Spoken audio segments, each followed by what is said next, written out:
After a long investigative night, returning to my room at the Great One suspect in custody, and Leo Johnson, the man I believe is responsible, won't be able. As you can hear from the ambient sound around me, I may not need the pillow earplugs, which I did receive today, Diane.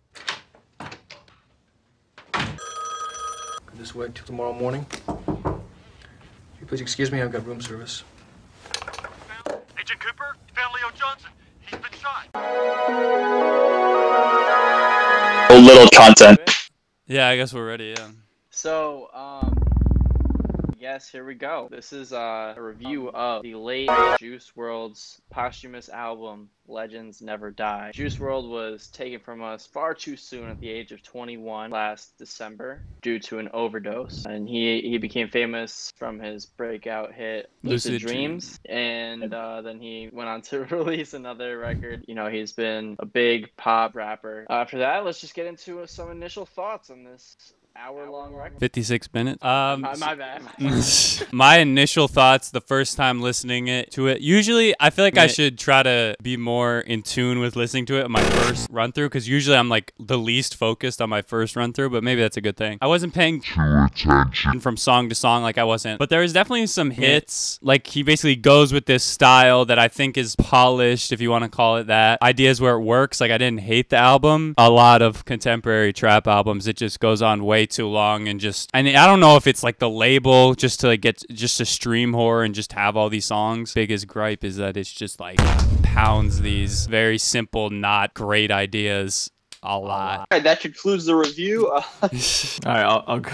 Okay, great. Sound effects. Yeah, it was hard to get through this in one listen, so I kind of took at it in pieces, I guess. But the first time through, I thought the first song was incredibly sad. The skits were really, really sad, just to know that he's gone and how much preach this man had and how much influence he had. Definitely killing it in the mainstream. So it was incredibly sad to see and hear him pass. But, you know, most of the songs I wasn't really banging with them. Some of them were hits. Some others were just very repetitive. And ultimately, it was pretty much too long. And I actually got through it all in one go. I have more mental strength than Carlos. Amazing! Gold medal. I listened to it for the first time kind of while I was doing some of my stuff, so I wouldn't have my full attention on it. But I think that kind of was a good thing. I think the album works better when you're not really actively listening. I mean, you guys, you know, to reiterate, there were definitely some songs that I liked more than others, but I agree it was kind of too long, too many of the same ideas. Yeah, I think Vic brought up an interesting point for me, is that, you know, if he was still alive and this was going to be a record that he was working on while he was alive, is this how he would have wanted it put out? Are these just like some of these songs just one-off singles or something that he went into the booth, recorded a verse, and then it just got put on some instrumental and added to this whole collection of 21 songs? He drilled a lot of the same ideas, a lot of the same lyrical passages. You know, it just had a lot of repetition. And I think that was definitely the thing that hurt it. But also, even when he was alive, like, his other albums are the same structure. They're actually, I think they're all, like, exactly 20 songs or something. But, like, they're all sort of the same structure. So I wonder if that's how he would want to release an album, or if the label is just like, all right, like, you just put songs, maybe this get a couple million streams, you know, get a couple 100,000 for the label or whatever. I completely agree. I mean, me and Victor have had this conversation before, but, like, if artists were just to, like, sit down for maybe, like, over a year to 2 years, they would produce a much better album instead of like 3 albums within like a year and a half and just trying to get those numbers up in streams, which is like one of my bigger complaints with like Juice WRLD. It was Trippie Redd, it was, and DaBaby it was. Those are the main ones. I mean, yeah, and every song in this album got 20 million streams, so what do I know? Like, definitely a very interesting conversation to have. Like, conversation. Yeah. He should have signed with K Records. Oh, then he would have been. That would have been. Yeah, that would have been much better with K Records. From Calvin. For that reason, I'm giving the review a 2 out of 10. Yeah, so Carlos actually touched on the skits on this album. What did you guys think of those? Do you think they added to the atmosphere of the album, this whole posthumous, you know, Legends Never Die? Or do you think it was, you know, too much, too drawn out? I mean, there's, I think 4 of them in there? I really liked the skits. I thought they were incredibly sad, like I mentioned before, but I really liked the man, the myth, the legend. It was cool to get a little inside look in the industry, and for those who don't really know Juice WRLD's background, like how good of a freestyle he was, and that's how his writing process was. So I really like those tracks. I like the Man, the Myth, the Legend the best too, because it was more like personal than the other ones. Intro and outro, and then the first interlude. I mean, you know, they're like heartfelt, I guess, but they're kind of samey. You know, I guess it's maybe not so easy to like come up with something along those lines that's different, but it just feels like very generic. I wish it was mostly just Juice talking, or even like just at a studio session, like unknowingly someone on their phone filmed them and just like saying something funny. Like, I definitely agree. Yeah, that'd be absolutely. I think that'd be really cool, actually. If it was more personal, it'd be a lot better. They feel kind of like it's just generic. Like I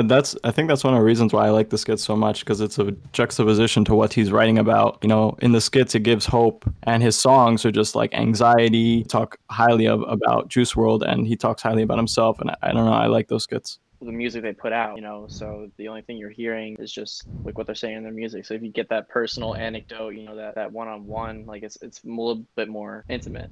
Let's get into the first song, Conversation.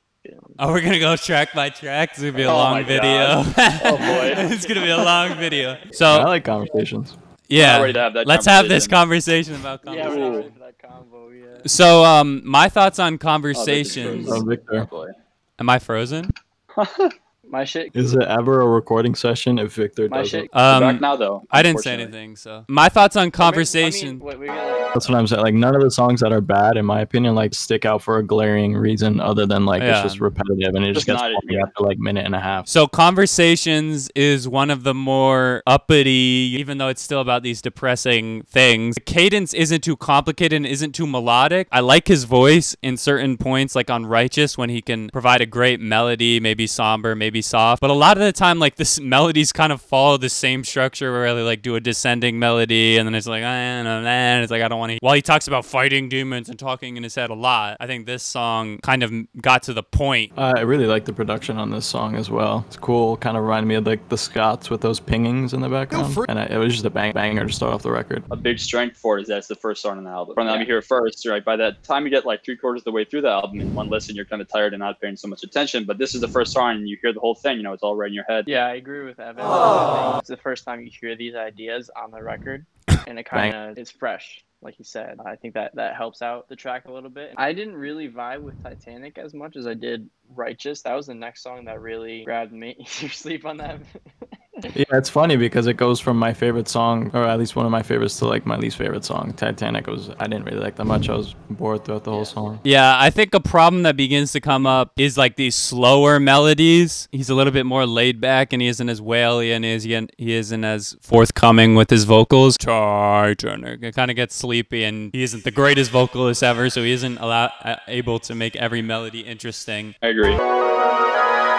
Yeah, I really liked Righteous. I thought that it was really interesting. Like it was a little bit more slow paced. It had a really cool instrumental, and he attacked the vocals and the lyrics from a different angle than he does on a lot of the other songs. I remember that one. That one had like a pretty decent guitar lick. I think usually these emo punk rap trap crossovers are corny, especially when it comes to the riff. And like, but I thought this was a good one and really floaty and great work on the vocal mixing. I think it reverbed to perfection. Really catchy hook. Really reminds you of a song of someone going to heaven or things like that. I did like the line, "In my Gucci suit, I'm feeling righteous." I thought that was fun. I like the instrumental as well. I think another strength for this song, at least for the instrumental, that it was early in the record. I mean, there's a number of songs later on that have similar guitar, performances, but this one is first, so it's fresh. So I guess I just got a notification on my phone. It's swipe surge on Tinder, so I gotta. All right.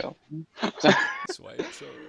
Next one I want to talk about is Tell Me You Love Me with Trippie Redd. And I was wondering what you guys thought about Trippie Redd's feature on this track. Bop, bop, bop, bop, bop.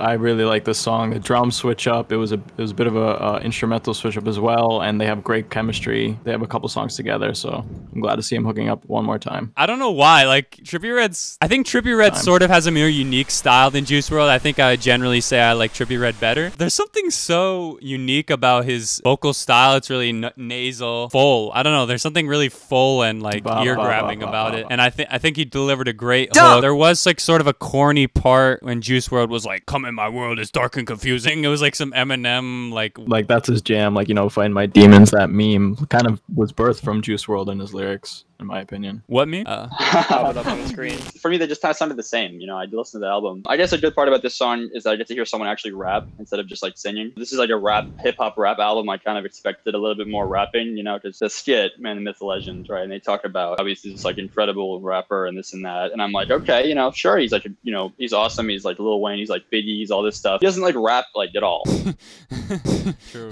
You know, I mean, That's fair. maybe I'm like picking on him, but so I guess Trippy does some actual like rapping. That's funny that you bring that up because after listening to that skit, I was like, you know, I haven't actually listened to any of his freestyles, so I went on and I like listened to a couple minutes of him, and he was actually very, very good. I mean, he is basically rapping. I mean, there's a not really a real philosophical barrier. It's hard to. He definitely focuses on the melody a lot, except I think that brings up a good point that the melody often falls flat. No pun intended, because they often follows the same structure, same cadence. Another problem with the cadence is that breaks the rap to singing style. Like he kind of says a line and then like he goes over it, like he's like he kind of says a line or whatever. You know what I'm talking about? Because when you rap, you kind of just like keep going. You're not like it doesn't have the illusion of like you saying something and then like you saying something again. You know what I'm saying? It's hard to explain. It's like he talks and there's a cut and then he talks again. Yeah, there's like a little cut. Like it's like becomes so tiring because it's like every 2 beats. I just wanted to hear him make a complete line. Definitely, and yeah, that was something I wanted to actually touch on myself was the way he raps or sings in these songs. It really was almost, it just got old to me that like 2 bars cut, that it just like I wanted to just hear him keep going. I got to Man, Myth, Legend. I was excited. I wanted to believe whoever was talking that he was so incredible, but I never really got it. It was Lil Dicky? Yeah, Scott's frozen.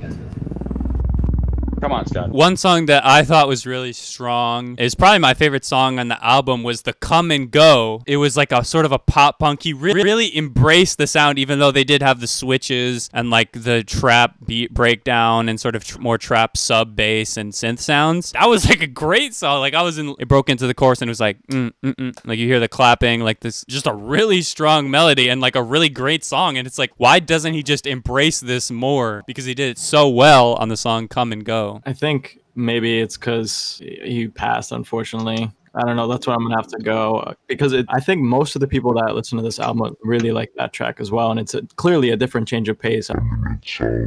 Very poppy, dubstep, like punk. And he does it so well, but I'm not sure why he doesn't have that more on here. Change of pace, you know, suddenly you have this like really exciting pop song comes into the other in between the rest of the songs, and it was a lot of fun. I liked the instrumental, a lot, the guitar, and there was like a faux guitar solo later on, which I thought was pretty cool too. And there was a good break from the rest of the kind of samey style. Yeah, I definitely look forward to the song every time I listen to it. You know, it was one of my favorites to listen to on the album. I thought the production was really good. Banger for me. That being said, what did you think of the other Marshmello produced song on this album, Hate the Other Side, with Polo G and Kid Laroi? I don't know. It felt in the same realm as the other tracks, just this time with a feature added on, in my opinion. It wasn't really anything too crazy, but I did like the Kid Laroi feature. I guess for me, it just kind of felt like another one of the other songs. It didn't really stick out too much for me. I thought I'm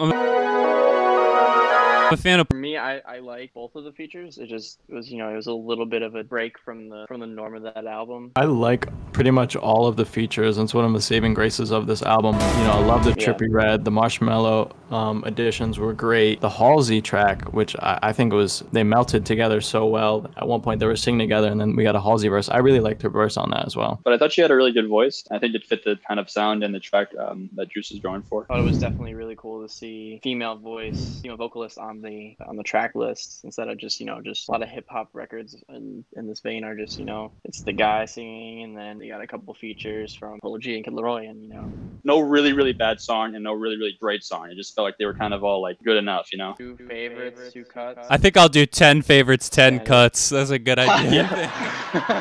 I'll do 2 favorites, 18 cuts. Oh.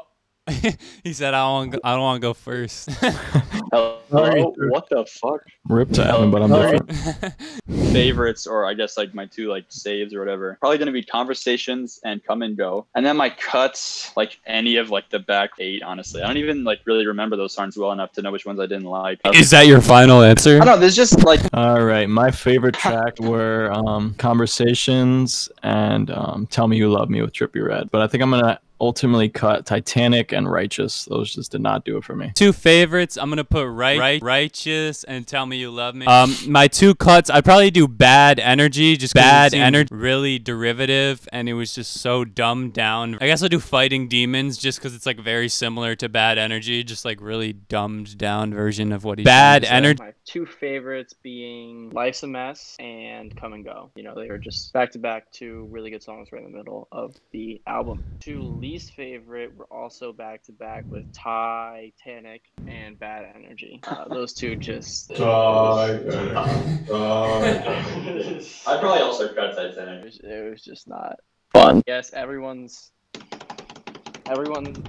been waiting for. The numbers, our final thoughts. Woo! Evan, I have to go first? Oh, what do you shit. think? All right. I'll set the bar. I'm going to give it a 4.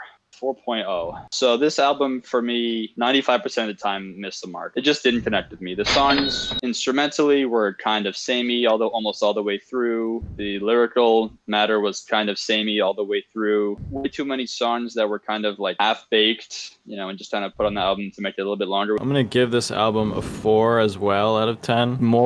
Doing more videos, I kind of lay more of a foundation and reference on album reviews. And I asked myself this question: did I like this album more than Beat Happening? And yes, I absolutely did. But I still don't think I liked it overall. Definitely so much fat on this album. But there are also some highlights that I think are worth noting with the features, but ultimately just too bloated. So it's twice as Be Happening. It's two times better. Actually do like Juice WRLD's sound. I think his craft, I have to respect it. He really ironed out this niche, even though it's sort of a bloated field. This album for me is a disappointment, mostly because of what I heard on Death Race for Love, which was some really ingenious, diverse songwriting and song ideas. It gets really boring by the end of it. I'm gonna have to give this Be honest with yourself. I give it 3.7. For me, going into it, I'd only really heard the hits from Juice WRLD, and I didn't really know what to expect. But I did like some of the things I heard in there, and there was a lot of good in there. But again, there was also a lot of fat that could be trimmed. A lot of fat. I'm gonna end up giving it a 4.2. And as always, rest in peace. Yeah, rest in peace. Yes. Juice WRLD. All right, well, yeah, I guess that's it. You can close this out, Scott. Wasn't that the trailer? Right. I thought he just closed it. Yeah, that should be the ending. That should be the ending. Okay, yeah. All right.